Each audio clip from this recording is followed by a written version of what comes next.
the Gitmo, if you track the flights, you can see a lot of military aircrafts.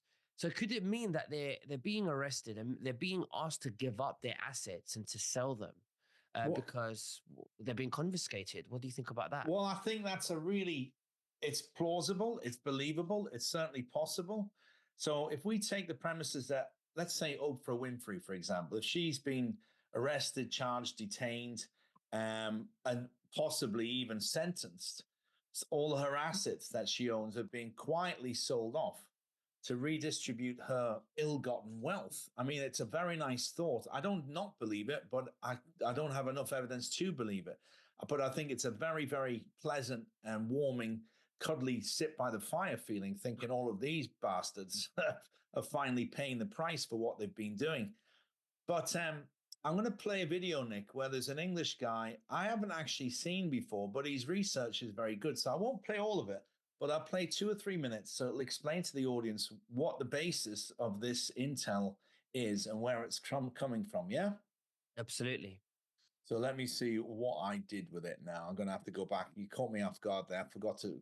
And I'm not saying I believe what I said. I'm saying it could be a possibility, you know. I'm just putting it out there. Enough, yeah?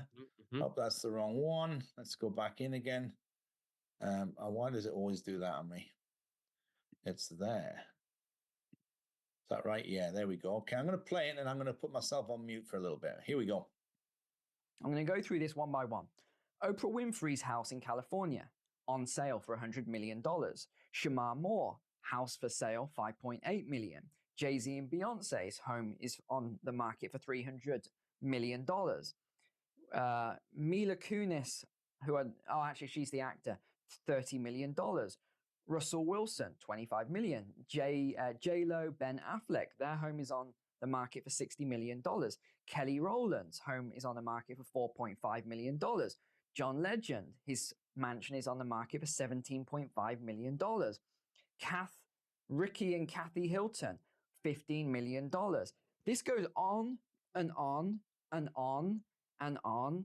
There must be 100 of them. These are all these mansions right now from all these wealthy people that are selling their homes right now. You can check this. You can go online and check this data for yourself. Not just that, we have all of these politicians and all these wealthy people selling. So let me jump to the shared screen a moment just so I can show you this. Here we go. So let's start with, I'm going to go through US senators. So those of you who are in the US know. So what's he doing right now? The orange is sell. He is selling, okay? So there's one. Daniel Goldman, he has been selling. Pete Ricketts, he's been selling. Zoe Lofgren has been selling. That's a massive sell, actually. Look at that. Dan Sullivan, he's selling. John Hickenlooper, he's selling.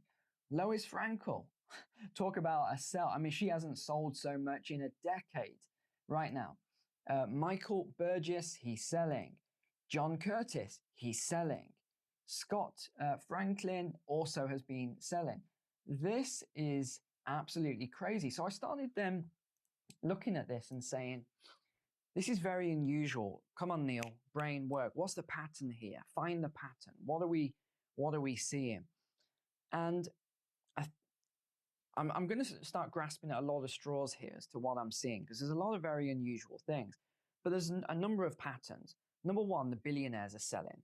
They're selling their stock. The politicians are selling their stock. But of course, for every seller, there is a buyer. So then it sort of raises the question, well, who is the buyer for all of this? Let's see if we have time to go into all of that.